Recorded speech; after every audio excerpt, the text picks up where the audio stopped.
नमो विष्णुपादाय कृष्णपृष्ठाय भूतले श्रीमते भक्ति वेदांत स्वामिनिति नामे नमस्ते सारस्वती देवी गौरवाणी प्रचारिणे निर्विशेष शून्यवादी पाश्चात्य देशतारिणे वाञ्छाकल्पतरुभ्यश्च कृपा सिन्धुभ्येव च पतितानां पावनेभ्यो वैष्णवेभ्यो हे कृष्ण करुणा सिन्धु नमोस्तुते तप्त कांचन गौरांगी राधे वृंदावनेश्वरी वृषभानुसुते देवी प्रणमामि हरिप्रिये नमो महावदनाय कृष्ण प्रेमप्रदाते नामे गौरदर्शन महादेश चैतन्य प्रभु नित्यानंद श्री अद्वैत गदाधर श्रीवासदि गौर भक्तवृंद हरे कृष्ण कृष्ण कृष्ण हरे हरे हरे राम राम राम हरे हरे हरे कृष्णा। तो लास्ट टाइम हम लोगों ने श्रीमद् भागवतम में पहला स्कंद चैप्टर 2 उसमें श्लोका नंबर 22 तक ऑलरेडी हम लोग डिस्कस कर चुके हैं, जिसमें शॉर्ट में बता देती हूँ कि हम लोगों ने देखा कि किस प्रकार भक्ति की प्रधानता है और भगवान के अलग अलग पुरुषावतार के बारे में देखा। उसके बाद हमने देखा कि भक्ति के जो स्तर है, प्रेम तक, श्रद्धा से लेके प्रेम तक, वो सारे भक्ति के स्तर हम लोगों ने देखे। और अब श्लोक का नंबर 23 श्लोका से आज हम लोग स्टार्ट करेंगे। हम प्रयास करेंगे कि आज ये चैप्टर जो है वो कंप्लीट हो जाए। अभी आज के जो श्लोक है, श्लोका नंबर 23 से लेके 34, सारे के सारे श्लोक में एक ही चीज एस्टेब्लिश हो रही है। क्योंकि हर चैप्टर की एक जब लिखा है व्यास देव ने, तो हर चैप्टर कैसे लिखा है कि इतने से इतने श्लोक ये बताएंगे, इतने से इतने श्लोक ये बताएंगे, तो हर चीज की एक सीक्वेंस है भागवतम में। तो जो श्लोका नंबर 23 से लेके 34 तक की जो श्लोका है, उसकी थीम क्या है कि किस प्रकार भगवान कृष्ण भक्ति के या भगवत्ता के हाईएस्ट, सबसे उच्च जो फॉर्म है वो कृष्ण है, वो प्रमाण यहाँ पे दिया गया है श्लोका नंबर 23 से श्लोका नंबर 34 तक। उसके बाद फिर इससे नेक्स्ट चैप्टर आएगा। चैप्टर का नाम ही ये है कि भगवान श्री कृष्ण सभी अवतारों के स्रोत है, मतलब श्री कृष्ण से ही बाकी के सारे अवतार आते हैं। तो अभी आज चैप्टर नंबर 2 है हमारा, तो श्लोका नंबर 23 से हम लोग स्टार्ट करेंगे। मैं यहाँ पे शेयर करती हूँ स्क्रीन।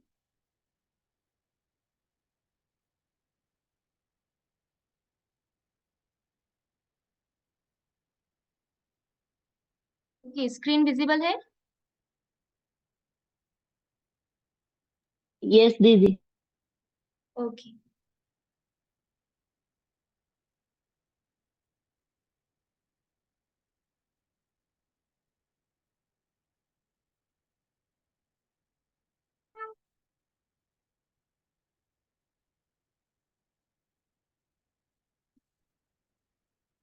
ठीक है। तो ये है श्लोका नंबर 23।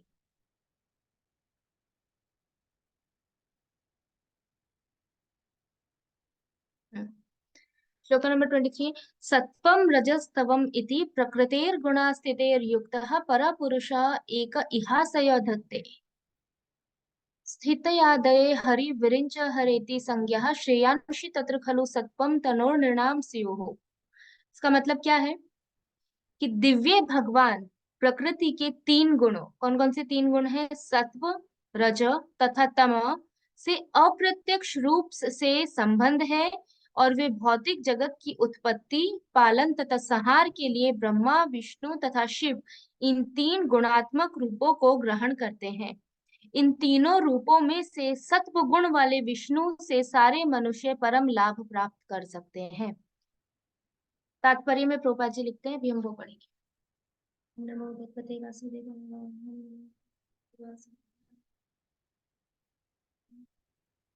इधर लिखिए, श्लोक कीजिए।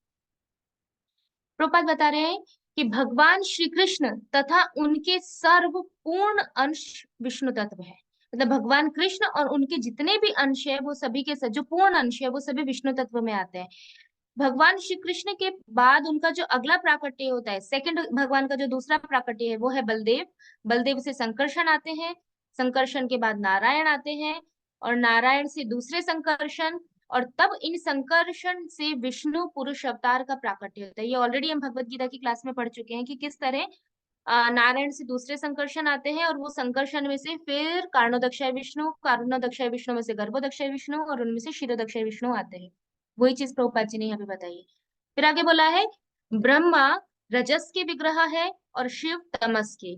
ये तीनों इस भौतिक जगत के तीनों गुणों के विभागाध्यक्ष है। मतलब डिवाइड किया गया है कि शिव जी ये करेंगे, ब्रह्मा जी ये करेंगे और भगवान विष्णु ये करेंगे। तो शिव जी जो है वो तमोगुण को हैंडल करते हैं, ब्रह्मा जी जो है वो रजोगुण को, और भगवान विष्णु जो है वो सतोगुण को।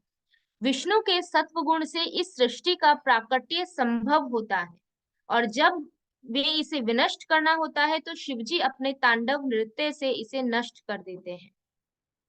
तो यहाँ पे लिखा है कि भगवान विष्णु के सत्व गुण से इसका प्राकट्य संभव होता है, ऐसा नहीं बोला है।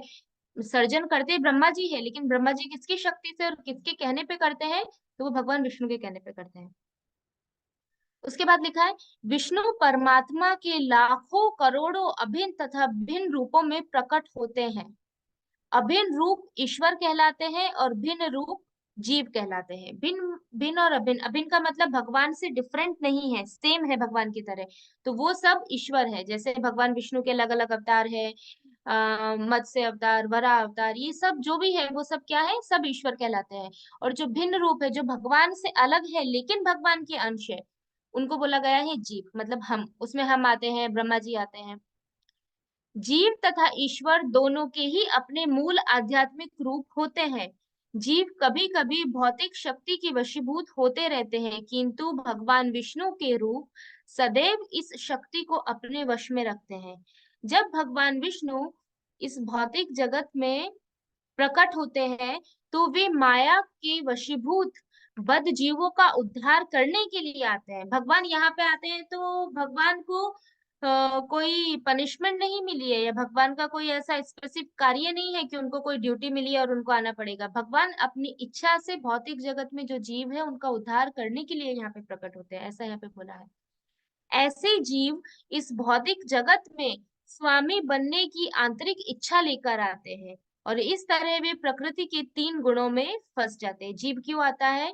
क्योंकि उसको स्वामी बनना है। भगवत धाम में वो स्वामी नहीं बन सकता, इसीलिए जीव अपने आप को स्वामी बना सके और अपना भोग की जो इच्छा है उसको पूरा कर सके, उसके लिए भगवान भौतिक जगत का निर्माण करते हैं कि ठीक है, तुम्हें भगवान बनना है, तुम्हें स्वामी बनने की इच्छा है, तो मेरे धाम में तो नहीं होगा, तो तुम जाओ भौतिक जगत में, वहां पे स्वामी बनने का प्रयास करो, भोग करने का प्रयास करो। और जब तुम्हें ये रियलाइज होगा कि तुम कभी स्वामी नहीं बन सकते, तुम्हारा स्वरूप है दास का, और जब तुम भोग करते करते फंस जाओगे तीन गुणों में, और तब तुम्हें कष्ट मिलेंगे जब माया के द्वारा, तब तुम्हें रियलाइज होगा कि तुम्हारा असली स्वरूप क्या है, मेरी भक्ति करना, तब तुम वापस आना। इसलिए भगवान भौतिक जगत में भेज देते हैं। फिर लिखा है, फलस्वरूप जीवों को विविध अवधि का बंदी जीवन बिताने के लिए अपना भौतिक आवरण बदलते रहना पड़ता है। मतलब जिसको, जो जब तक मुक्त नहीं हो जाता तब तक तो उसको भौतिक जगत में रहना ही पड़ेगा। अब भौतिक जगत में रहने के लिए ऐसा नहीं है कि हमें एक शरीर मिला है तो जब तक हम मुक्त नहीं होंगे हम यही शरीर में रहेंगे, नहीं। हमें बार बार हम शरीर बदलते रहते हैं। आज मनुष्य शरीर है, कल पशु योनि में होंगे, पशुओं में भी इतने सारे अलग अलग पशु है। ऐसे करते करते हम क्या है, कंटिन्यूअसली अपना जो हमारा भौतिक शरीर है वो बदलता रहता है। फिर लिखा है, इस भौतिक जगत का बंदी ग्रह भगवान के आदेश से ब्रह्मा द्वारा सर्जित होता है, और एक कल्प के अंत में शिवजी द्वारा सारी वस्तुएं नष्ट कर दी जाती है। एक कल्प का मतलब होता है ब्रह्मा जी का एक दिन। जब ब्रह्मा जी के 12 घंटे हो जाते हैं, दिन ब्रह्मा जी का जो दिन होता है वो पूरा हो जाता है, तो तब छोटा प्रलय होता है। वो प्रलय में ये सारे के सारे जो निम्न लोक है और पृथ्वी है और स्वर्ग, जो ऊपर के 6 लोक है उसमें से नीचे के 2-3 लोक, ये सब कुछ नष्ट हो जाता है। और फिर ब्रह्मा जी रात को सो जाते हैं, और फिर ब्रह्मा जी 12 घंटे के बाद उठते हैं, और अगला दिन आता है ब्रह्मा जी का, तो ब्रह्मा जी फिर से सर्जन करते हैं, और फिर ये सारे लोग वापस से आते हैं। जो ऊपर के लोग है, जैसे ब्रह्मलोक है, महर्लोक है, वहां ब्रह्मलोक नष्ट नहीं होता, उसके नीचे के लोग नष्ट हो जाते हैं। ब्रह्मलोक नष्ट होता है जब ब्रह्मा जी की मृत्यु होती है 100 साल के बाद। उसके बाद लिखा है, अतएव जो भी व्यक्ति जन्म, मृत्यु, रोग तथा वृद्धा अवस्था जैसे संतापों से पूर्ण इस संसार रूपी बंदी ग्रह से छूटना चाहता है, उसे ऐसी मुक्ति के लिए भगवान विष्णु को प्रसन्न करना चाहिए। भगवान विष्णु की पूजा भक्तिमय सेवा द्वारा ही संभव है। किंतु यदि कोई इस भव रूपी बंदी ग्रह जीवन को चालू रखना चाहता है तो वह ब्रह्मा, शिव, इंद्र, वरुण जैसे विभिन्न देवताओं से क्षणिक सुख के लिए तत्संबंधी सुविधाओं की याचना कर सकता है। प्रभुपद क्या लिख रहे हैं कि अगर किसी को ये जेल, बंदी गृह मतलब जेल, अगर किसी को इस जेल में से बाहर निकलना है तो उसको, उसके पास कोई ऑप्शन नहीं है भगवान विष्णु के अलावा, उसको भगवान विष्णु की शरण में जाना ही पड़ेगा। अगर उसको जन्म, मृत्यु, जरा व्याधि, बुढ़ापा, रोग ये सबसे बाहर निकलना है तो विष्णु के अलावा कोई नहीं निकल सकता।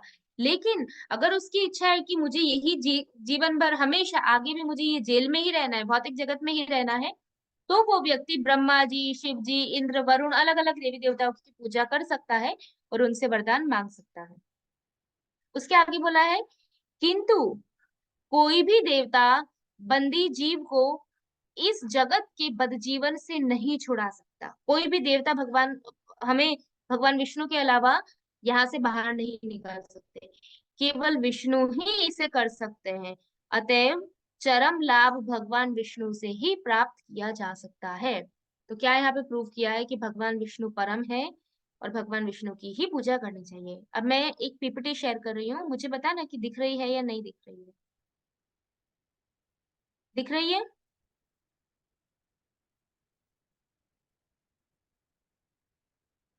पीपीटी विजिबल है या अभी भी पीडीएफ दिख रहा है?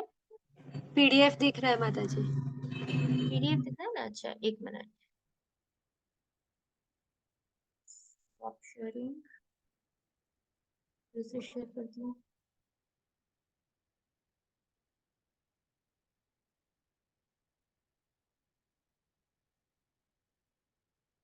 ओके, अभी पीपीटी दिख रही है? यस माता जी। हाँ दीदी। Okay okay okay.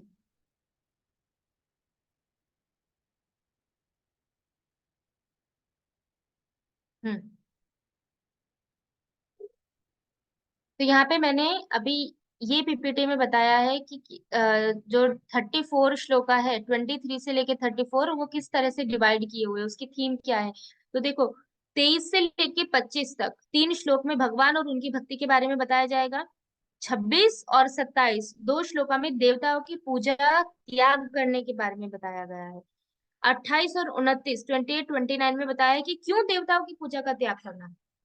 और फिर 30 से 33 में जो चौथा प्रश्न पूछा था, स्टार्टिंग के फर्स्ट चैप्टर में जो 6 प्रश्न पूछे गए थे, वो 6 प्रश्न में से जो चौथा प्रश्न था, देवी देवता, वो सॉरी, भगवान कृष्ण के बारे में कि वो देवकी के गर्भ में क्यों प्रकट हुए, उसका उत्तर 30 31, नहीं, देवी देवता वो सॉरी, गर्भ वाला नहीं, भगवान के पुरुष अवतार के बारे में जो पूछा गया था, वो प्रश्न का उत्तर दिया है 30 31 32 और 33 में। और 34 वाला जो श्लोका है उसमें प्रश्न 3, मतलब भगवान देवकी के गर्भ में क्यों प्रकट हुए, ये प्रश्न हम ऑलरेडी डिस्कस कर चुके हैं चैप्टर नंबर 1 में, तो उसका उत्तर यहाँ पे दिया है श्लोका नंबर 34।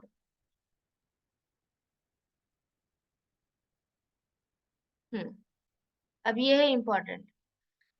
विश्वनाथ चक्रवर्ती ठाकुर क्या बताते हैं? वो ऐसा बोलते हैं, एक मिनट को बड़ा कर देते हैं। विश्वनाथ चक्रवर्ती ठाकुर बताते हैं कि आ, भगवान की 2 शक्तियां हैं, मतलब ये अवतार लेने में। चित शक्ति का मतलब जो है भगवान की जो ज्ञानमय शक्ति है वो। उसके बाद दूसरी है भगवान की माया शक्ति, बहिरंगा शक्ति। तो भगवान,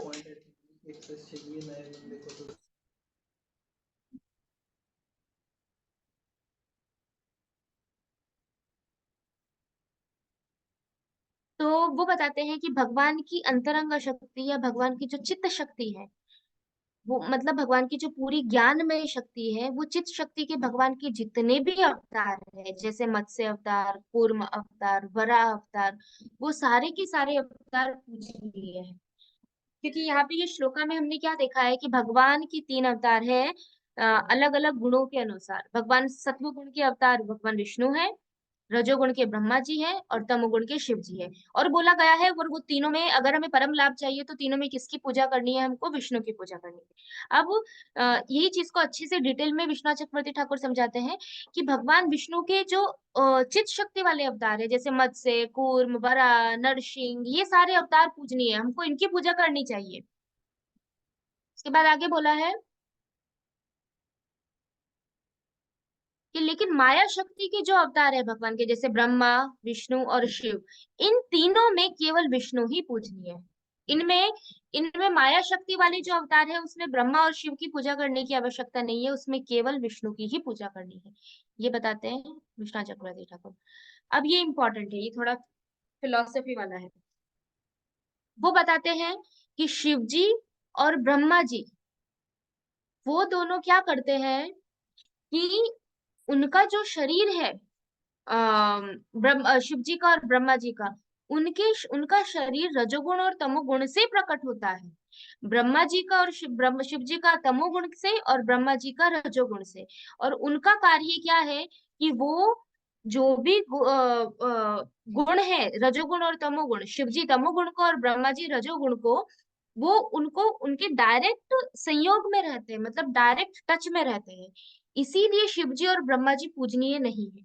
लेकिन भगवान विष्णु जो है, भगवान विष्णु क्या है, उसमें क्या लिखा है? सतोगुण से भगवान विष्णु है। सतोगुण के जो क्या बोलते हैं, कंट्रोलर है, वो कौन है? भगवान विष्णु है। लेकिन भगवान विष्णु सतोगुण, जैसे शिव जी और ब्रह्मा जी की जो बॉडी है, उनकी बॉडी रजोगुण और तमोगुण को टच करती है। लेकिन भगवान विष्णु की जो बॉडी है वो सतोगुण को टच नहीं करती। भगवान विष्णु भले ही बोला जाता है कि सतोगुण के अवतार है, लेकिन फिर भी भगवान विष्णु सतोगुण के परे है। रजोगुण और तमोगुण का तो सवाल ही नहीं है, लेकिन सतोगुण में भी भगवान विष्णु नहीं आते। भगवान विष्णु क्या है कि वो केवल सतोगुण के पास में रहते हैं। पास में रहने का मतलब जैसे मैं और मेरे बाजू में, तो बाजू में रहने का मतलब है कि उसका स्पर्श नहीं करते। तो भगवान विष्णु की जो बॉडी है वो सतोगुण को टच नहीं करती, इसीलिए भगवान विष्णु जो है वो तीन गुणों के परे है और वो पूजनीय है। लेकिन ब्रह्मा जी और शिव जी के केस में ऐसा नहीं है। उनकी बॉडी गुणों से ही आती है। गुणों से मतलब ऐसा नहीं है कि टोटली गुणों से, बट उनको उनकी बॉडी गुणों की थोड़ा टच में रहती है। आगे बताया है कि अभी रजोगुण और तमोगुण का क्वालिटी क्या है, ये इंपॉर्टेंट है। देखो, रजोगुण का तमोगुण का कार्य क्या है? किसी भी चीज को ढकना। तमोगुण मतलब अज्ञानता। अज्ञानता क्या करती है? अज्ञानता आनंद को, ज्ञान को, हर चीज को ढक देती है। इसीलिए तमोगुण जो है वो एकदम, क्या बोल सकते हैं, सबसे नीचे की स्टेज होती है कि वो एकदम हर चीज को ढक देता है। रजोगुण का मतलब क्या होता है? उत्तेजना, बहुत एजिटेट हो जाना, वो रजोगुण की क्वालिटी है। अब जो ब्रह्मा जी है और जो शिव जी है, शिव जी तमोगुण वाले हैं और ब्रह्मा जी जो है वो रजोगुण वाले हैं। तो उनका जो शरीर है, कौन से शरीर की बात करें? शिव जी जो है वो ईश्वर तत्व है, लेकिन कौन से ईश्वर तत्व है? वो ईश्वर तत्व जिसमें थोड़ा सा तमोगुण है। और ब्रह्मा जी जो है, ब्रह्मा जी तो ईश्वर तत्व में आते नहीं है, ब्रह्मा जी तो विभिन्न अंश है भगवान की, जीव जीव तत्व में आते हैं ब्रह्मा जी। तो रजोगुण और तमोगुण के कारण, क्योंकि तमोगुण क्या करता है, आनंद को ढक देता है, और रजोगुण क्या करता है, उत्तेजना लेके आ जाता है। इसीलिए ये दो कारण से रजोगुण और तमोगुण के जो अधिष्ठाता देवता है, जो ब्रह्मा जी है और शिव जी है, वो पूजनीय नहीं है। सतोगुण का काम क्या है? सतोगुण न्यूट्रल रहता है, उसमें कोई उत्तेजना भी नहीं होती है और उसमें अज्ञानता भी नहीं होती है, वो किसी चीज को कवर भी नहीं करता और वो किसी चीज में कोई डिफरेंस नहीं। सतोगुण मतलब एकदम न्यूट्रल। इसीलिए क्योंकि सतोगुण जो वो न्यूट्रल है, इसीलिए भगवान विष्णु सतोगुण के पास रहते हैं, मतलब भगवान की बॉडी उसको टच नहीं करती, क्योंकि सतोगुण जो है वो न्यूट्रल है। अगर उसके आसपास कुछ है तो भी वो उसमें कोई चेंज नहीं ला सकता। जबकि रजोगुण और तमोगुण ऐसा नहीं है, उनमें एजिटेशन है, वो चेंज ला सकते हैं। इसीलिए ब्रह्मा जी की और शिव जी की बॉडी रजोगुण और तमोगुण से अफेक्ट हो जाती है, लेकिन भगवान विष्णु की बॉडी सतोगुण से अफेक्ट नहीं होती, क्योंकि सतोगुण में कोई उत्तेजना है ही नहीं, कोई वर्क नहीं है, वो न्यूट्रल है। उनकी, भगवान विष्णु की बॉडी को एजिटेट नहीं करता। ये आचार्य बताते हैं। उसके बाद यही चीज मैंने यहाँ पे बताई है। एक मिनट।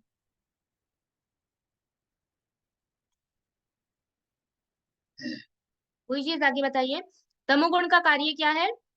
कवर कर देना।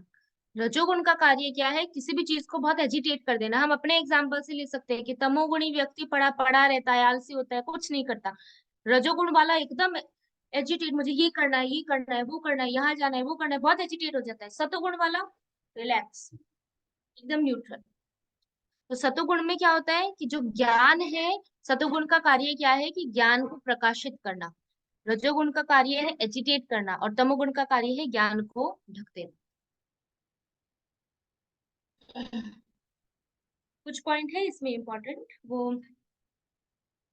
नेक्स्ट श्लोका में लेंगे, कोई बात नहीं, इसमें आएगा वो पॉइंट अभी।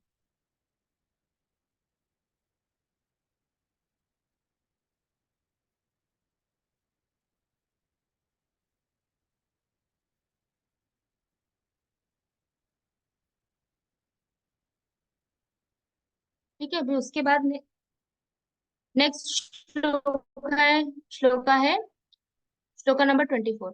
सीधा ट्रांसलेशन ले लेते हैं। अग्नि काष्ठ मृदा का रूपांतर है, लेकिन काष्ठ से बेहतर धुआं है। अग्नि उससे भी उत्तम है, क्योंकि अग्नि से हमें ज्ञान के लाभ प्राप्त हो सकते हैं। इसी प्रकार रजोगुण तमोगुण से बेहतर है, लेकिन सत्वगुण सर्वश्रेष्ठ है, क्योंकि सत्वगुण से मनुष्य परम सत्य का साक्षात्कार कर सकता है। इसका मतलब क्या है, आगे समझाते हैं प्रभुपाद जी बहुत अच्छे से। जैसा कि पहले कहा जा चुका है कि भगवान की भक्तिमयी सेवा से ही भौतिक जगत की बदजीव को छुटकारा प्राप्त किया जा सकता है, बदजीवन से छुटकारा प्राप्त किया जा सकता है। मनुष्य को सत्व गुण के पद तक ऊपर उठना होता है, जिससे वह भक्ति के योग्य बन सके। देखो, भक्ति के लिए योग्य बनने के लिए भी सत्व गुण चाहिए। हम तो पूरा दिन रजोगुण और तमोगुण में रहते हैं, तो सोचो भक्ति, अच्छे से भक्ति करने के लिए भी मिनिमम क्वालिफिकेशन है कि आपको सत्वगुण तक आना पड़ेगा।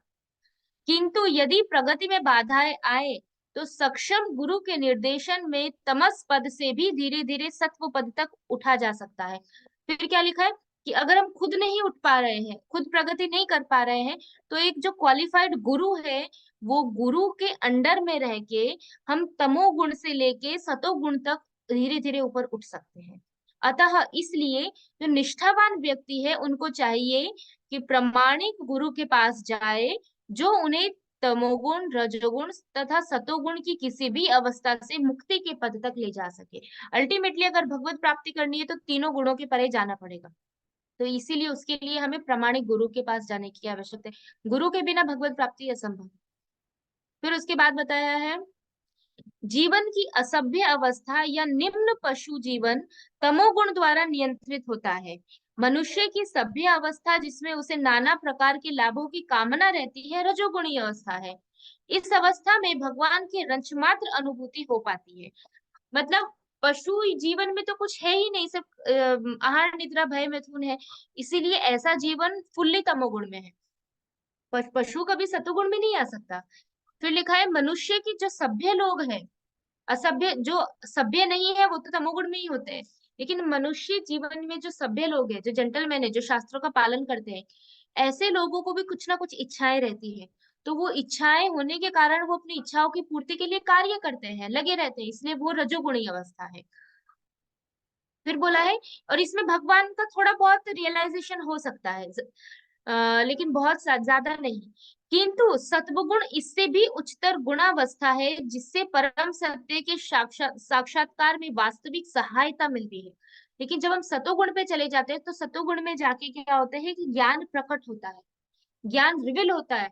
तो ज्ञान प्रकट होने के कारण हम भगवान का साक्षात करने में हमें हेल्प मिलती है। ऐसा नहीं कहा है कि सतोगुण में जाके साक्षात्कार भगवान का हो जाता है, नहीं, हम भगवान को प्राप्त नहीं कर सकते, लेकिन वो सहायता करता है।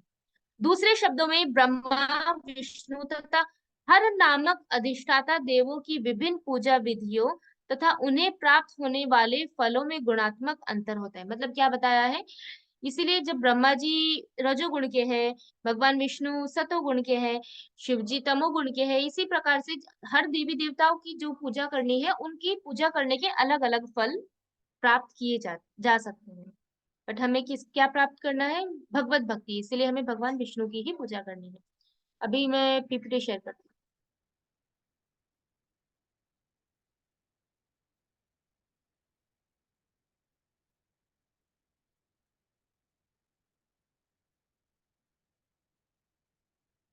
ठीक है, अब देखो यहाँ पीपीटी में क्या बताया है, श्लोका में क्या बोला था कि लकड़ी से बेहतर धुआं है, धुएं से बेहतर अग्नि है, ये चीज श्लोका में बोले।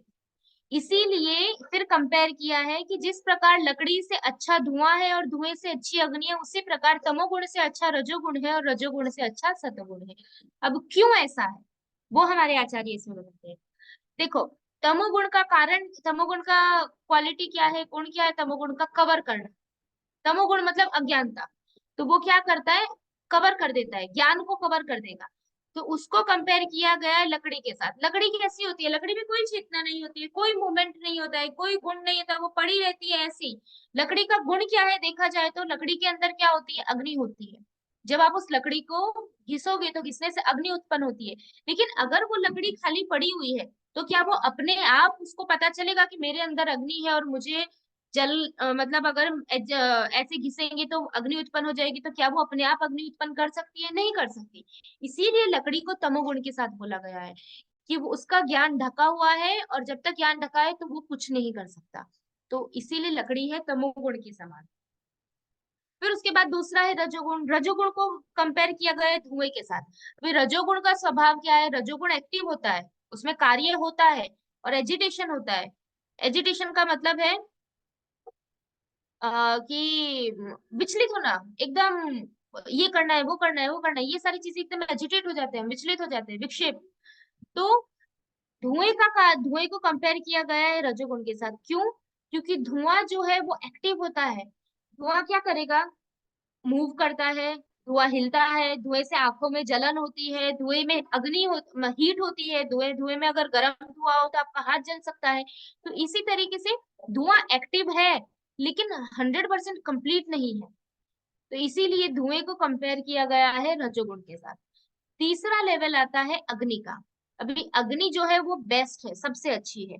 क्यों? क्योंकि अग्नि एक्टिव भी है। धुएं का काम क्या है, धुआं किसी काम आता है? धुएं का कोई कार्य तो नहीं है ना। धुएं, भले ही धुआं एक्टिव है कि चलो वो आंखें जला रहा है, ये कर रहा है, वो हमारे काम का नहीं है। धुएं का हम कोई काम नहीं कर सकते। लेकिन अग्नि क्या है, अग्नि एक्टिव भी है और वो सही डायरेक्शन में एक्टिव है। मतलब कि अग्नि में अगर हम लोग घी डालते हैं, तो अग्नि में जो भी हम आहुति देते हैं, तो वो आहुति जिस देवी देवता तक पहुंचनी है या भगवान तक पहुंचनी है, तो वो आहुति अग्नि के माध्यम से पहुंच जाती है। शास्त्रों में कर्मकांड में वैदिक यज्ञ के बारे में बताया है। तो यज्ञ का मतलब क्या है, यज्ञ का मतलब है कि आप अग्नि में आहुति दे रहे हो, दैट इज यज्ञ। तो वहां पे किसका रोल आता है, अग्नि का। तो यज्ञ क्या है, यज्ञ भगवान का नाम है, विष्णु का नाम है यज्ञ। तो यज्ञ करने से भगवान को प्रसन्न कर सकते हैं। इसीलिए अग्नि जो है वो भगवत प्राप्ति में हेल्प कर रही है यज्ञ के माध्यम से। उसी प्रकार जो सत्व गुण है वो भी क्या करता है, ज्ञान को प्रकाशित करके भगवत भगवत प्राप्ति में सहायता करता है। इसीलिए सत्व गुण को अग्नि के साथ कंपेयर किया गया है। नहीं समझ आएगा तो बाद में क्वेश्चंस पूछ लेना, या तो क्लास वापस से आप सुन लेना, क्योंकि थोड़े फिलोसफिकल क्वेश्चंस है। इसके बाद है, हम्म रजोगुण और तमोगुण क्या करते हैं, हमें अल्टीमेटली पहुंचना कहाँ पे, शुद्ध सत्वगुण पे पहुंचना है, क्योंकि भगवान शुद्ध सत्वगुण में होते हैं। अब शुद्ध सत्वगुण तक पहुंचने के लिए रजोगुण और तमोगुण क्या करते हैं, बीच में बाधा डालते हैं। रजोगुण क्या करता है, एजिटेट कर देता है, और तमोगुण क्या करता है, ढक देता है, ज्ञान को ही ढक देगा। तो इसलिए रजोगुण और तमोगुण में अगर हम लोग हैं तो हम लोग शुद्ध सत्वगुण तक नहीं पहुंच सकते, वो बीच में बाधा उत्पन्न करेगा। लेकिन अगर सतोगुण है, सतोगुण क्या करेगा, सतोगुण तो न्यूट्रल होता है, कुछ ना कवर करता है ना एजिटेट करता है, तो सतोगुण में पहुंचने से ज्ञान प्रकाशित होता है। इसीलिए सतोगुण में जाके क्या होगा कि हम आराम से शुद्ध सत्व की तरफ जा सकते हैं। इसीलिए बोला गया है कि सबसे पहले हमारा कार्य होना चाहिए कि किस प्रकार हम सतोगुण तक पहुंचे और फिर सतोगुण से हम शुद्ध सत्व गुण तक जाए। इसमें एक और चीज बताइए कि सतोगुण का क्वालिटी क्या है। उसकी क्वालिटी ये है कि वो ज्ञान को प्रकाशित करता है, और अगर हमें भगवान को प्राप्त करना है तो ज्ञान की आवश्यकता है, तो वो ज्ञान प्रकाश हमारा सतोगुण से होगा। लेकिन जो सतोगुण है वो अकेला हमें भगवत प्राप्ति नहीं करा सकता, वो केवल एक इंस्ट्रूमेंट है। इंस्ट्रूमेंट का मतलब ये है कि अल्टीमेटली भगवत प्राप्ति तो भक्ति से होगी, लेकिन सतोगुण एक छोटा सा टेम्पररी इंस्ट्रूमेंट है जो हमें भगवत प्राप्ति में हेल्प कर सकता है, दैट्स इट। लेकिन वो हेल्प भी जरूरी है। इसीलिए रजोगुण और तमोगुण से ऊपर उठ के सतोगुण तक पहुंचना है, और फिर सतोगुण में जाके भगवान की भक्ति से हमें भगवत प्राप्ति करनी है। तो ये यहाँ पे ये श्लोका में समझाया गया है, ये 3 कंपैरिजन दिए। उसके बाद नेक्स्ट,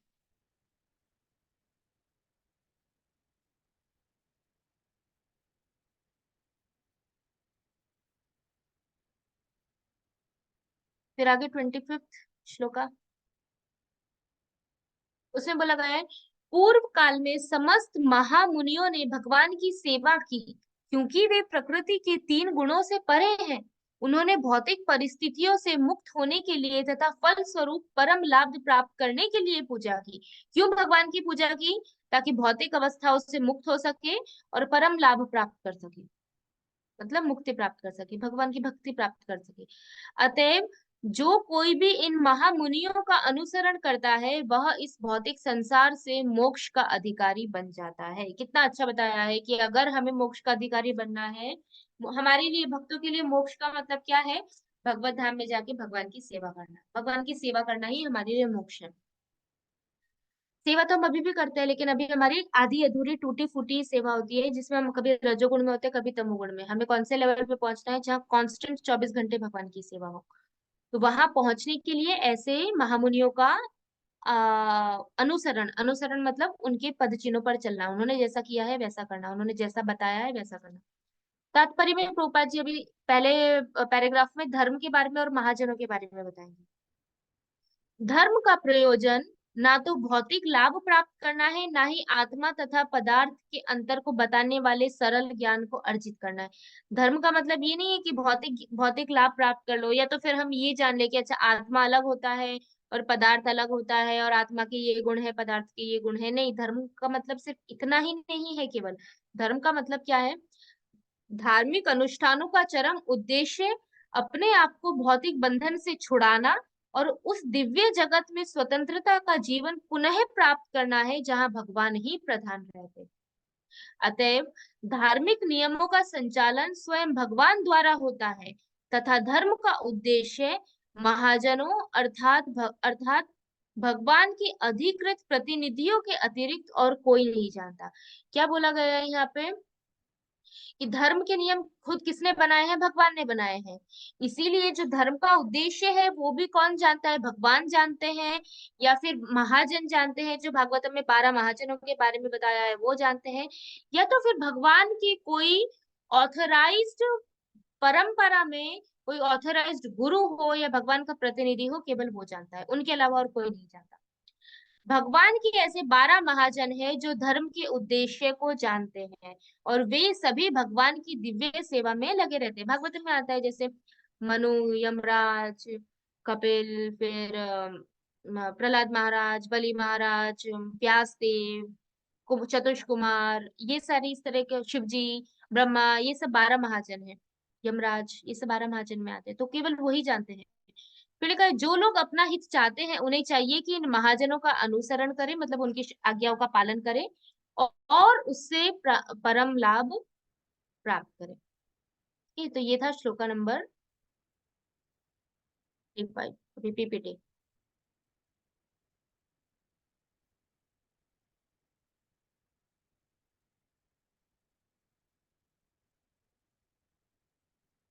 हम्म, इसमें थोड़ा ही बताते हैं विश्वनाथ चक्रवर्ती ठाकुर, वो क्या बताते हैं कि विशुद्ध सत्व का मतलब क्या है। हम बोलते हैं ना बार बार, विशुद्ध सत्व, भगवान का शरीर, भगवान विशुद्ध सत्व में है, विशुद्ध सत्व में है, विशुद्ध सत्व में, या तो शुद्ध सत्व बोलते हैं या तो विशुद्ध सत्व बोलते हैं, एक ही है। तो शुद्ध सत्व का मतलब क्या होता है? कि उनका जो शरीर है वो उनकी चित्त शक्ति से, मतलब उनकी जो अंतरंग शक्ति है, भगवान की 3 शक्तियां है ना, संधिनी, हलादिनी, तो उसमें से जो चित्त शक्ति है, भगवान के ज्ञान में जो शक्ति है, उससे जो शरीर उत्पन्न होता है उसको विशुद्ध सत्व बोला जाता है। मतलब वो भगवान का जो शरीर है वो चित्त शक्ति से बना है, वो भौतिक सत्वगुण से नहीं बना है, वो भगवान की अंतरंग शक्ति से बना है, इसीलिए उस शरीर को विशुद्ध सत्व बोला जाता है। उसका एक रेफरेंस दिया है यहाँ पे गोपाल तापनी उपनिषद में, कि भगवान ना ही भौतिक ज्ञान है, भौतिक ज्ञान का मतलब सतोगुण, तथा ना ही अविद्या है, मतलब अविद्या नहीं है इसका मतलब वो तमोगुण भी नहीं है। इसीलिए विष्णु माया के परे हैं, क्योंकि सत्व माया शक्ति से उत्पन्न नहीं होता। इसका मतलब क्या है कि भगवान ज्ञान है, वो हमें पता है, क्योंकि भगवान क्या है, सत चित आनंद, ज्ञानमय है। चित का मतलब है ज्ञानमय, तो भगवान ज्ञानमय तो है, वो श्योर हो गया। लेकिन कौन सा ज्ञान, भौतिक ज्ञान है या नहीं है, तो उसका रेफरेंस यहाँ दिया है गोपाल तापनी उपनिषद में कि भगवान भौतिक ज्ञान नहीं है। इसका मतलब भगवान सतोगुण वाले नहीं है, और अविद्या भी नहीं है, क्योंकि भगवान ने ऑलरेडी बोला है सच्चिदानंद है, मतलब अविद्या नहीं है, उनमें तो ऑलरेडी ज्ञान है। तो इसका मतलब कि भगवान में भौतिक ज्ञान नहीं है और ज्ञान है भी, तो फिर कौन सा ज्ञान होगा, तो वो बताया गया है कि वो जो ज्ञान है वो आध्यात्मिक ज्ञान है, जो भगवान की चित शक्ति से उत्पन्न है, और वो ज्ञान भगवान की जो माया है उसके परे है। वो चीज यहाँ पे समझाई है। उसके बाद वापस से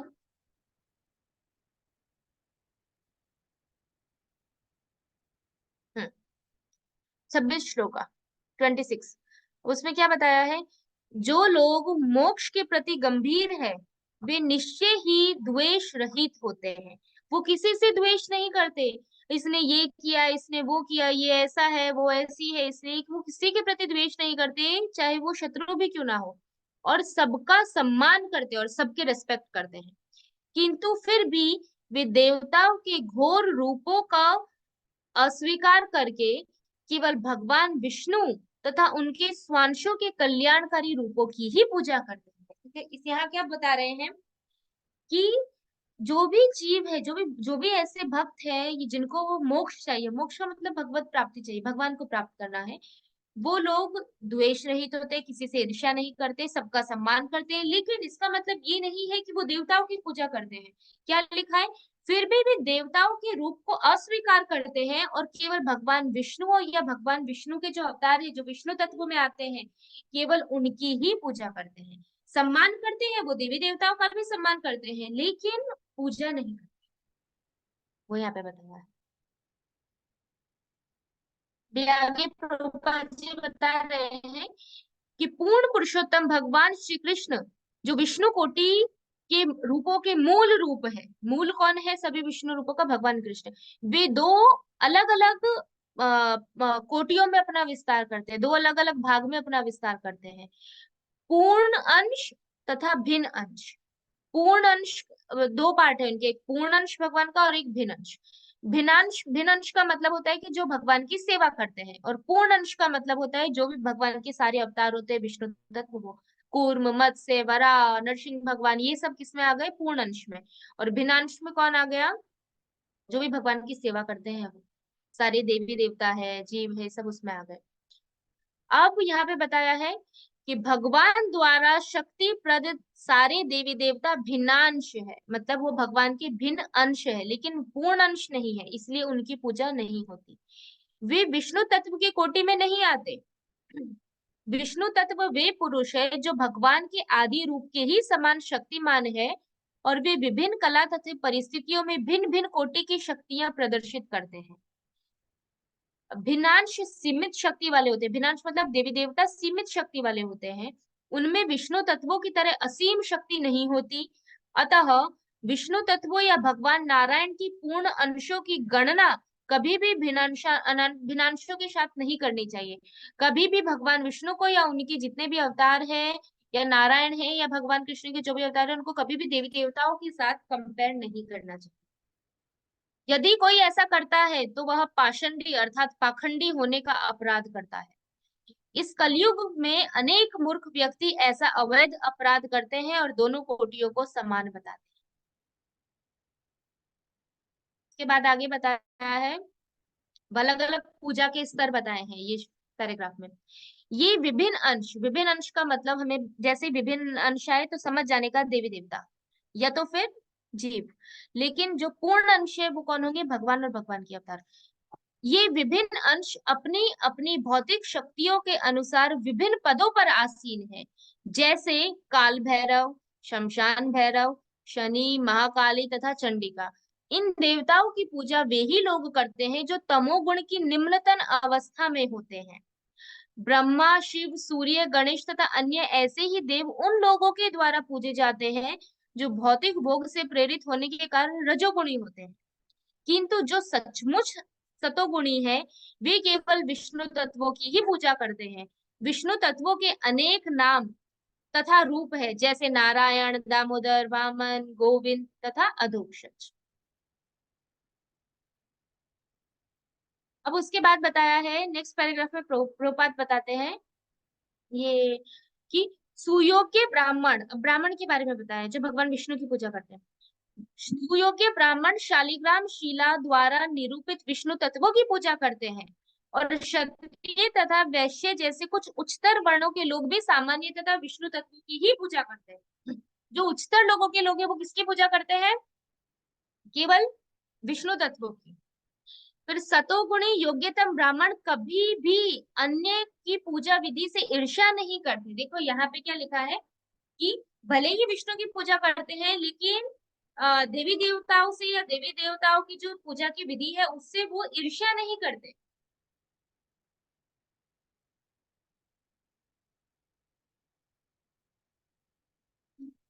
फिर लिखा है वे अन्य देवताओं का पूर्ण आदर करते हैं। यद्यपि काल भैरव या महाकाली जैसे देवताओं का रूप अत्यंत भयानक है, वे यह अच्छी तरह जानते हैं कि परमेश्वर के ये सारे भयानक लक्षण विभिन्न परिस्थितियों में उनके विभिन्न सेवकों के रूप हैं। वो क्यों से यहाँ पे बताया काल भैरव है, महाकाली है, उनका रूप कितना डरावना होता है कि कोई भी डर जाए, लेकिन फिर भी जो भगवान के भक्त होते हैं वो उनसे डरते नहीं है, उनका आदर करते हैं, क्योंकि उनको पता है कि ये भी क्या कर रहे हैं, भगवान की सेवा कर रहे हैं इसलिए। किंतु इतने पर भी वे देवताओं का भयानक तथा आकर्षक दोनों ही रूप त्याग कर केवल विष्णु रूप पर ध्यान केंद्रित करता है। चाहे देवी देवता सुंदर हो या देवी देवता सुंदर ना हो, फिर भी जो भक्त होते हैं वो केवल वो दोनों रूप को त्याग करते हैं, आदर करते हैं लेकिन उनकी पूजा नहीं करते, पूजा केवल भगवान विष्णु की ही करते हैं। फिर बताए क्योंकि वे भौतिक जगत से मोक्ष पाने की उत्कट इच्छा रखते हैं, क्योंकि उन्हें भौतिक जगत से निकलना है, इसलिए केवल विष्णु की पूजा करते हैं। सारे देवता यहाँ तक कि देवों में सर्वश्रेष्ठ ब्रह्मा तक भी किसी को मोक्ष नहीं दिला सकते। हिरण्यकशिपु ने अमर होने के लिए कठोर तपस्या की, किंतु उसके पूज्य देव ब्रह्मा उसे वैसा वर देकर प्रसन्न नहीं कर सके। इसलिए विष्णु के अतिरिक्त अन्य कोई मुक्ति पद या मुक्ति के प्रदाता भगवान नहीं कहलाते। सारे देवता भी भौतिक सृष्टि के अन्य जीवों की भांति इस भौतिक सृष्टि के संहार के समय नष्ट हो जाते हैं। जब वे स्वयं मुक्ति नहीं पा सकते तो फिर वे अपने भक्तों को मुक्ति किस प्रकार दिला सकते हैं? प्रभुपाद जी बता रहे हैं ये देवता अपनी पूजा करने वालों को कुछ क्षणिक लाभ दे सकते हैं, लेकिन परम लाभ नहीं दे सकते। परम लाभ मतलब भौतिक जगत से बाहर निकाल के भगवान के धाम में पहुंचाना, वो ये नहीं पहुंचा सकते। फिर अगला श्लोक फिर बताया है जो लोग रजोगुणी तथा तमोगुणी है वे पितरों की, अन्य जीवों तथा उन देवताओं की पूजा करते हैं जो सृष्टि संबंधी कार्यकलापों के प्रभारी है, क्योंकि वे स्त्री, धन, शक्ति तथा संतान का लाभ उठाने की इच्छा से प्रेरित होते हैं। अब बता दें प्रभुपाद जी, यदि मनुष्य को भगवान के धाम में वापस यदि मनुष्य भगवान के धाम को वापस जाने के बारे में गंभीर है तो उसे किसी भी कोटि के देवता की पूजा करने की कोई आवश्यकता नहीं है। भगवत गीता 7.20 और 7.23 में ऐसा स्पष्ट कहा गया है कि जो लोग भौतिक भोगों के पीछे पागल है वे अपने क्षणिक लाभ के लिए विभिन्न देवताओं के पास जाते हैं, किंतु ऐसे लाभ तो अल्पज्ञों के लिए है, मतलब मूर्खों के लिए है। हमें कभी भी भौतिक भोग की इच्छा को प्रबल नहीं बनाना चाहिए। भौतिक जीवन में उतना ही अपनाया जाए जितना जीवन की न्यूनतम आवश्यकता के लिए जरूरी हो, ना उससे कम ना ज्यादा। मतलब शरीर और आत्मा को साथ में टिकाए रखने के लिए मिनिमम जितना चाहिए उतना ही लेना चाहिए, उससे कम भी नहीं और उससे ज्यादा भी नहीं।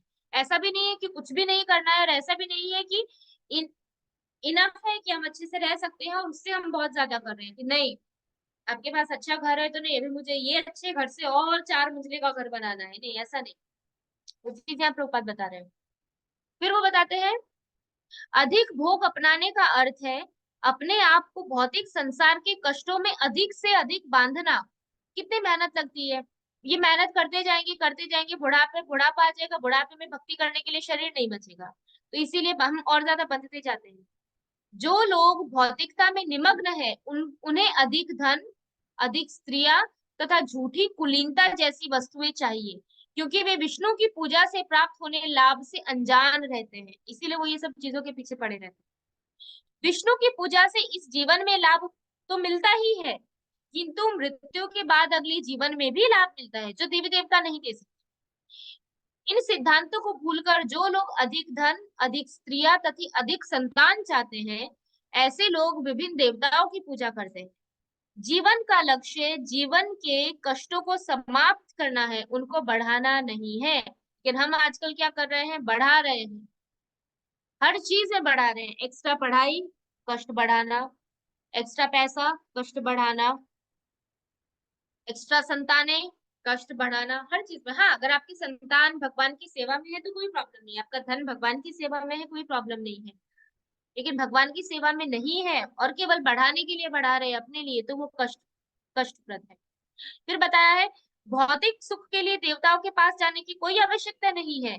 ये देवता भगवान के दास मात्र है। फलतः ये जल, वायु, प्रकाश आदि के रूप में जीवन की आवश्यकताएं प्रदान करने के लिए बाध्य है। भगवान ने कहा है जल को कि आपको ये करना पड़ेगा, तो वरुण देव करते हैं। वायु देव को जो बोला है वो करते हैं, सूर्य देव को जो बोला है वो करते हैं। वो अपनी ड्यूटी से कभी चूकते नहीं है, क्योंकि ये उनकी सेवा है, वो अपनी सेवा कर रहे हैं। मनुष्य को चाहिए कि जीने के लिए कठोर श्रम करे और इसी श्रम के फल से भगवान की पूजा करे। यही जीवन का लक्ष्य होना चाहिए। उससे भगवान में श्रद्धा रखते हुए उचित ढंग से अपने वृत्तिपरक धर्म का पालन करना चाहिए। इससे वह धीरे धीरे भगवान के धाम पहुंच सकेगा। जो भी आपके वर्ण और आश्रम के अनुसार जो भी कर्तव्य है, आपका धर्म है, अपनी ड्यूटी है, वो पूरी करनी है, लेकिन भगवान की भक्ति करने के साथ साथ, तब आप भगवत धाम। फिर लिखा है, जब भगवान श्री कृष्ण ब्रज धाम में विद्यमान थे तो उन्होंने इंद्र की पूजा बंद करा दी थी। गोवर्धन लीला के टाइम पे उन्होंने क्या किया था, सभी गोवर्धन वासी इंद्र की पूजा कर रहे थे, तो भगवान ने बोला नहीं, उनकी मत करो, गिरिराज की पूजा करो। सब कुछ तो हमको गिरिराज देते हैं, अन्न गिरिराज देते हैं, हमारी गैयों को घास गिरिराज देते हैं, तब गिरिराज की पूजा करो। और उनको सलाह दी कि वे अपने कर्म द्वारा ईश्वर की पूजा करें और उनमें श्रद्धा रखें। गिरिराज मतलब साक्षात भगवान। भौतिक लाभ के लिए बहुदेव पूजा धर्म की विकृति है, मतलब बहुत सारी देवी देवताओं की पूजा करते हैं सब, उसको उसकी मना किया गया है। भागवत के प्रारंभ में ही इस प्रकार की धार्मिकता की निंदा कैतव धर्म कह के की गई है। मतलब श्रीमद् भागवतम की स्टार्टिंग का जो श्लोक है, सेकंड श्लोक का, धर्म प्रोजितो कैतव अत्र निर्मत्सराणाम सत्य बोला गया है। कैतव धर्म किसको बोला गया है? कैतव धर्म देवी देवताओं की पूजा, किसी और की पूजा, ये धर्म का पालन करना, वो धर्म का पालन करना, ये विधि वो विधि, कर्म कांड, ज्ञान कांड, ये सबको रिजेक्ट कर दिया गया। संसार में केवल एक ही धर्म है जिसका पालन हर एक को करना चाहिए, और वह है भागवत धर्म, जो केवल पूर्ण पुरुषोत्तम भगवान की पूजा सिखाता है, अन्य किसी और की नहीं। ना क्लियर यहाँ पे बोला है श्लोक। फिर नेक्स्ट आता है श्लोका। यहाँ पे इससे पहले वाले श्लोक में क्या बताया है? देवी देवताओं की पूजा का त्याग। अब बताएंगे देवी देवताओं की पूजा का त्याग, उसमें भी प्रभुपाद जी ने बता दिया क्यों त्याग करना चाहिए। अगले श्लोका में भी बताएंगे कि क्यों त्याग करना चाहिए देवी देवताओं की पूजा का। क्या बोला है? वासुदेव परा वेदा, वासुदेव परा मखा, वासुदेव परा योगा, वासुदेव पराह क्रिया, वासुदेव परम ज्ञानम, वासुदेव परम तपः, वासुदेव परो धर्मो, वासुदेव परा गतिः। प्रमाणिक शास्त्रों में ज्ञान का परम उद्देश्य पूर्ण पुरुषोत्तम परमेश्वर श्री कृष्ण है। यज्ञ करने का उद्देश्य उन्हीं को प्रसन्न करना है, योग उन्हीं के साक्षात्कार के लिए है, सारे सकाम कर्म अंततः उन्हीं के द्वारा पुरस्कृत होते हैं, मतलब सकाम कर्मों का फल भी भगवान ही देते हैं। वे परम ज्ञान है और सारी कठिन तपस्याएं उन्हीं को जानने के लिए की जाती है। उनकी प्रेमपूर्ण सेवा करना ही धर्म है, वे ही जीवन का चरम लक्ष्य है।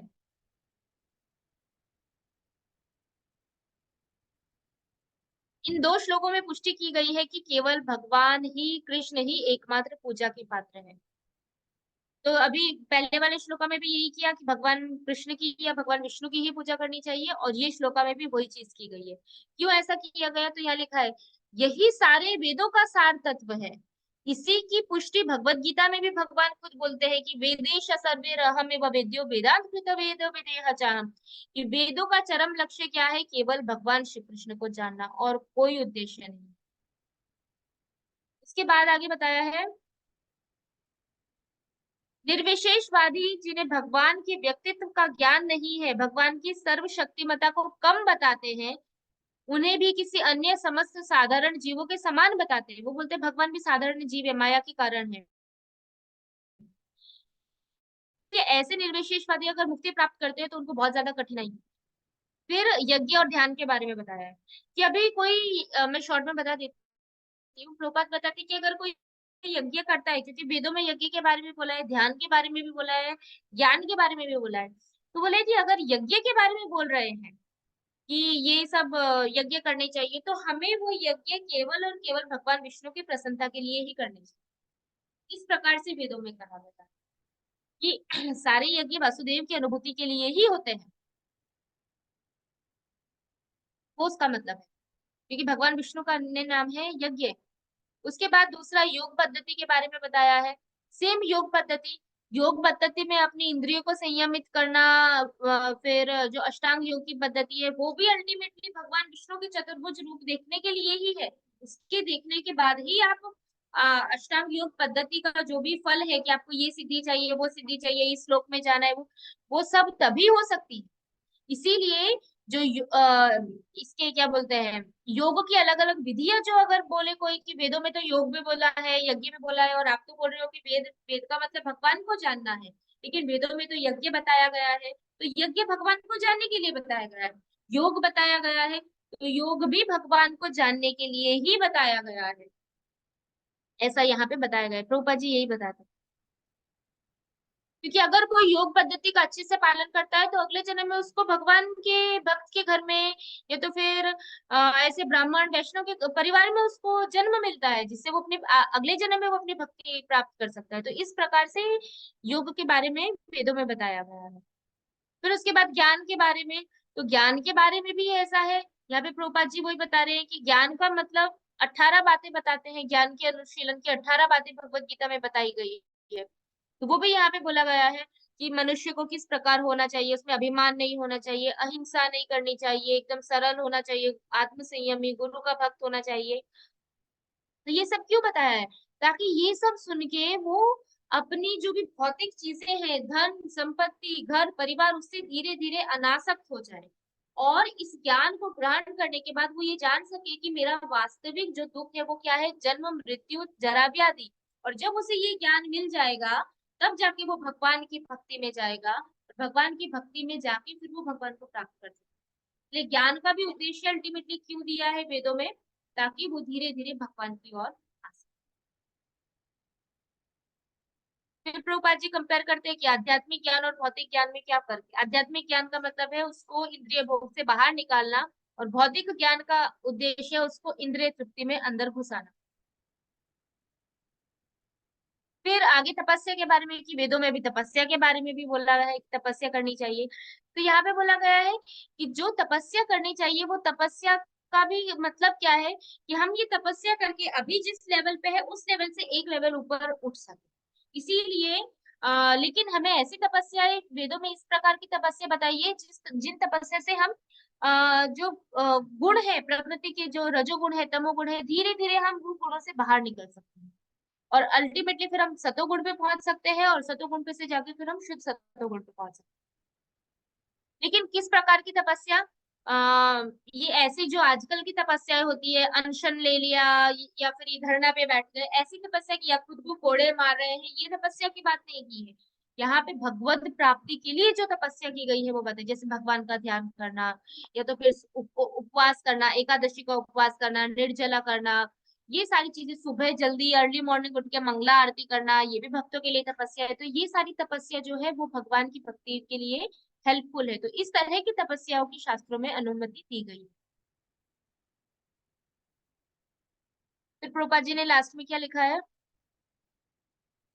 जैसे लिखा है कि जैसे वसुदेव और देवकी ने भी तपस्या की थी, लेकिन क्यों तपस्या की थी? भगवान श्री कृष्ण को पुत्र बनाने के लिए। तो ऐसे तपस्याओं को मना नहीं किया है। इसलिए प्रभुपाद क्या लिखते हैं, अगर कोई तपस्या करनी है तो ज्ञान की पराकाष्ठा वसुदेव को लक्ष्य बनाकर ही करनी चाहिए। तो अल्टीमेटली कंक्लूजन क्या हुआ? ज्ञान, योग, तपस्या, और एक और था जो था ऊपर, ज्ञान, योग, तपस्या, और क्या बचा? यज्ञ। तो ये अल्टीमेटली क्यों करना चाहिए? भगवान श्री कृष्ण की प्राप्ति के लिए, दैट्स इट। और इसीलिए वेदों में बताया गया है, वेदों में बताने का और कोई उद्देश्य नहीं है। फिर कहा है कि भगवत गीता में, फिर यहाँ पे प्रभुपाद जी भगवान की दो शक्तियों के बारे में बता रहे हैं, पराशक्ति और अपरा। पराशक्ति भगवान की हायर शक्ति है, और अपराशक्ति भगवान की निम्न शक्ति है। पराशक्ति में भगवान की अंतरंग शक्ति और जीव आ जाते हैं, और अपराशक्ति में ये जो भौतिक जगत के पूरे सब पदार्थ है, भगवान की ये माया शक्ति, ये सब कुछ भगवान की अपराशक्ति में आ जाता है। ये चीज यहाँ प्रभुपाद जी ने बताया है। फिर यहाँ पे पूरा प्रभुपाद जी ने जो कंक्लूजन दिया ऊपर, वही कि देवताओं की पूजा नहीं करनी है, इतने देवता है, हमें बाहर निकलना है तो विष्णु की पूजा करनी चाहिए बस। फिर श्लोका नंबर 30 में बताया कि इस भौतिक सृष्टि के प्रारंभ में वसुदेव ने अपने दिव्य पद पर रहकर अपनी ही अंतरंगा शक्ति के कार्य कारण तथा कार्य की शक्तियां उत्पन्न की। मतलब अल्टीमेटली सबसे पहले कौन थे? भगवान वसुदेव। भगवान की स्थिति सदैव दिव्य रहती है, क्योंकि भौतिक जगत की सृष्टि के लिए आवश्यक कारण कार्य शक्तियां भी उन्हीं के द्वारा उत्पन्न की गई है। अतः वे भौतिक गुणों से प्रभावित नहीं होते, क्योंकि गुण गुण जिस शक्ति से आ रहे हैं, भगवान की जो शक्ति है जिसमें से गुण उत्पन्न हो रहे हैं, सदुगुण, रजोगुण, तमोगुण, उसको उत्पन्न ही भगवान करते हैं। तो भगवान उससे प्रभावित कैसे हो सकते हैं? क्योंकि भगवान तो उसको उत्पन्न करने वाले हैं, तो वो कभी उससे प्रभावित नहीं हो सकते।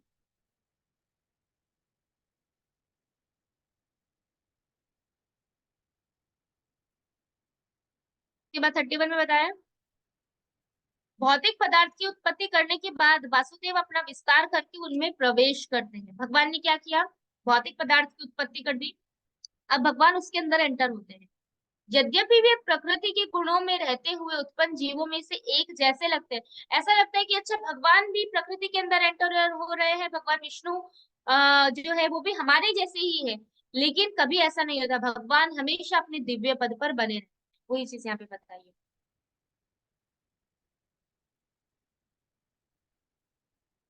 तो यहाँ पे क्या बोला है कि एक स्टोरी बताइए कि जैसे आ, मुंडक उपनिषद में आता है कि एक पेड़ है, और पेड़ पे दो पक्षी है, दो तोते हैं, एक फल खा रहा है और दूसरा उसको सिर्फ देख रहा है। दोनों तोते जैसे ही लगते हैं और दोनों तोते हैं, लेकिन एक जो है वो कोई भोग नहीं कर रहा है, सिर्फ साक्षी है, और दूसरा तोता क्या कर रहा है? सिर्फ खाए जा रहा है, खाए जा रहा है, खाए जा रहा है।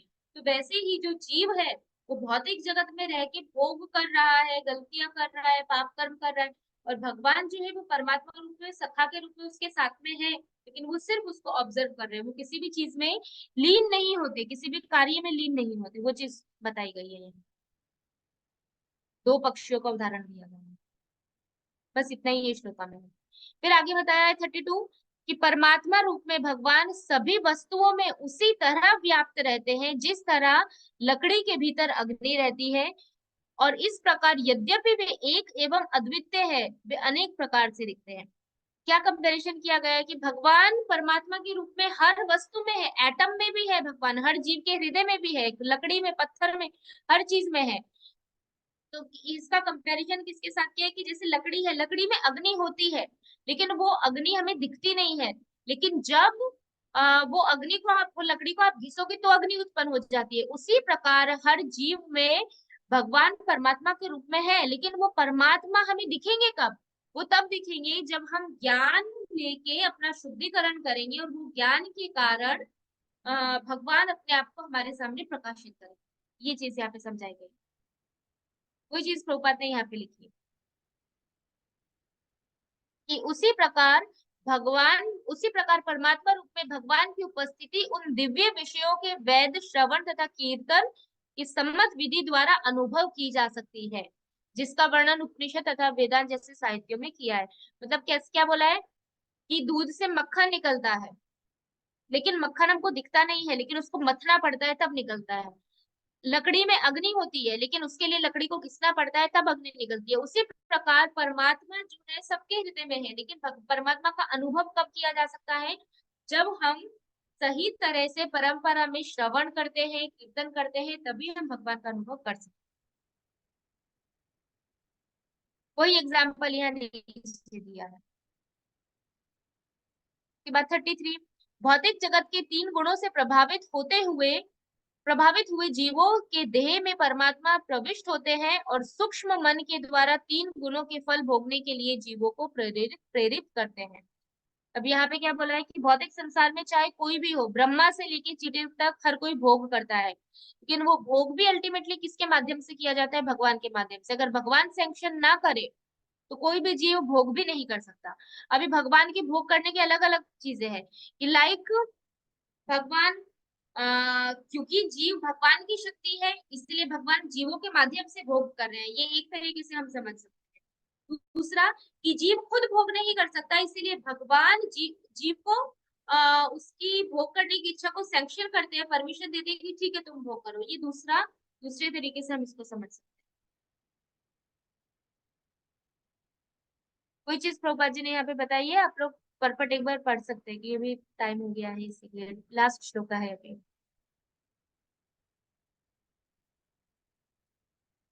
जैसे एक एग्जाम्पल दिया है कि भगवान, सभी जीव भगवान की पुत्र है। अभी उसमें क्या बोला है कि जो पिता है वो कभी भी अगर पुत्र को, किसी के बच्चे को, पुत्र को कुछ भी दुख हो रहा है, तो जैसे उसको चोट लग गई तो दुख किसको होगा? पिता को दुख होता है। तो एक तरीके से पिता को दुख हो रहा है, लेकिन प्रत्यक्ष रूप से डायरेक्टली पिता को दुख नहीं हो रहा। अगर बेटे के हाथ में चोट लगी है तो पिता को दुख होगा, लेकिन पिता के हाथ में वैसा दर्द नहीं होगा जैसा पुत्र को हो रहा है।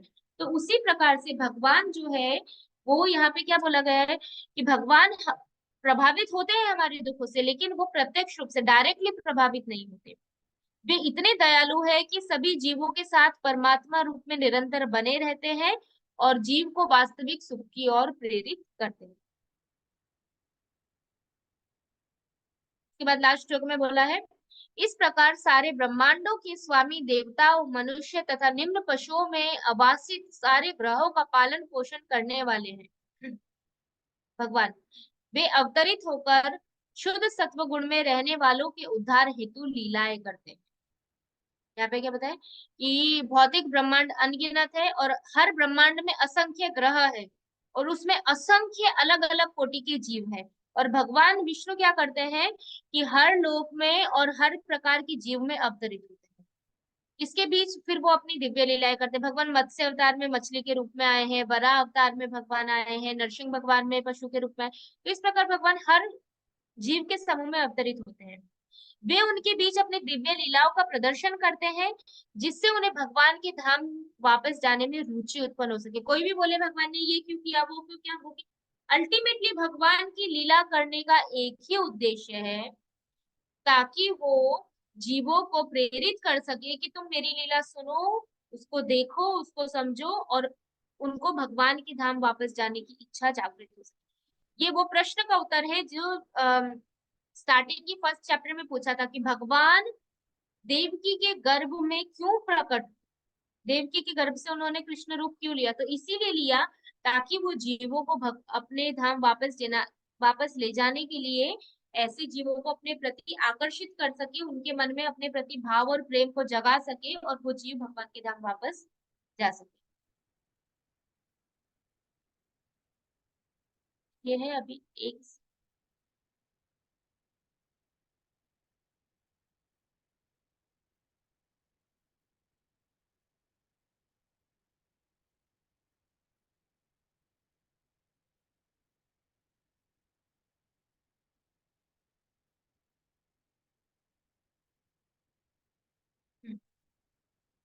ये ऑलरेडी डिस्कस कर लिया, मैं शॉर्ट में देख लेते हैं।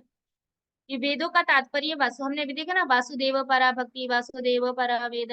तो यहाँ पे कुछ रेफरेंस दिए हैं कि वेदों का तात्पर्य भगवान वासुदेव कैसे हैं।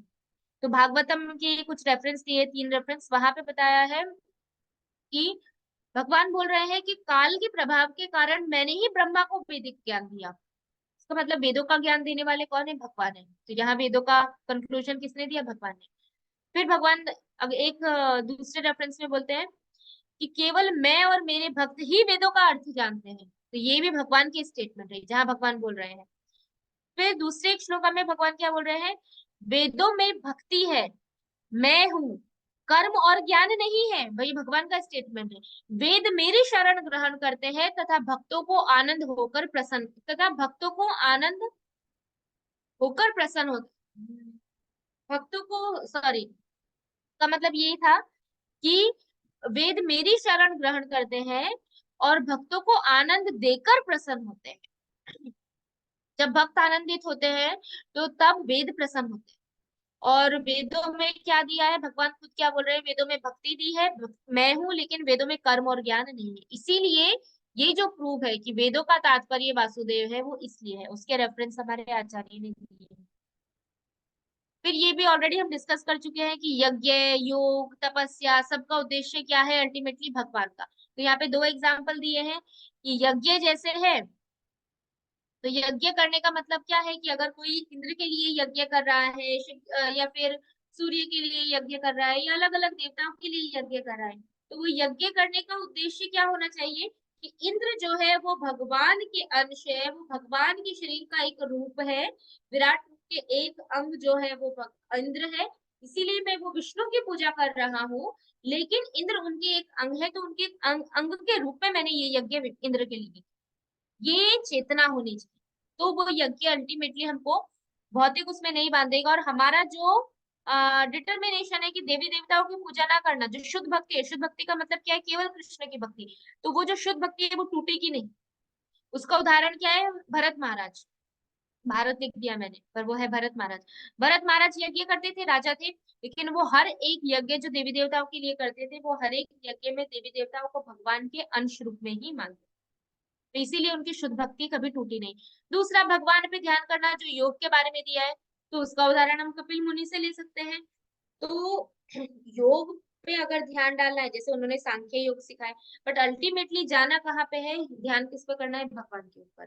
तो इस प्रकार से भागवतम में बहुत सारे एग्जाम्पल्स है जहाँ पे बताया गया है कि यज्ञ, योग, ये सारी चीजें अगर दी भी है शास्त्रों में, तो उनका उद्देश्य कुछ और करना नहीं है, उनका उद्देश्य अल्टीमेटली भगवान का ही है। तो इसलिए हमने 30 से 33 में देख लिया कि भगवान कैसे बाहर महाविष्णु के रूप में है, फिर क्षीरोदक्षय और परमात्मा रूप में हर जीव के हृदय में रहते हैं।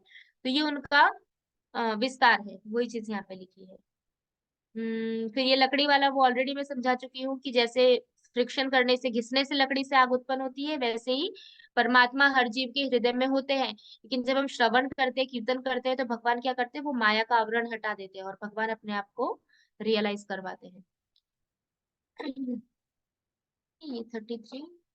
फिर 34 क्वेश्चन था, देवकी के गर्भ में भगवान क्यों आए। तो प्रभुपाद जी बताते हैं, जीव को भगवत धाम ले जाने के लिए, अपनी लीलाओं के द्वारा आकर्षित करने के लिए। विश्वनाथ चक्रवर्ती ठाकुर बताते हैं कि संसार की रक्षा करने के लिए है, करने के लिए, और अपने भक्तों को अपना प्रेम देने के लिए। ये दो कारण से अल्टीमेटली एक ही है। ठीक है, तो ये चैप्टर नंबर 2 फिनिश। भागवतम में एक्चुअली ज्यादा टाइम चाहिए, गीता हो जाता है जल्दी से, भागवतम में अलग अलग जगह से पढ़ना पड़ता है, इसीलिए थोड़ा टाइम लगता है। ठीक है, तो फिर यहाँ पे क्लास एंड करते हैं। वाञ्छा कल्पतरुभ्यश्च कृपा सिन्धुभ्येव च पतितनां पावनेभ्यो वैष्णवेभ्यो नमो नमः। हरे कृष्णा। एक बार पर पार्ट आप लोग रीड कर लेना, कहीं पे डाउट हो तो फिर हम डिस्कस कर सकते हैं। हरे कृष्णा। हरे कृष्ण। हरे कृष्णा। हरे कृष्णा।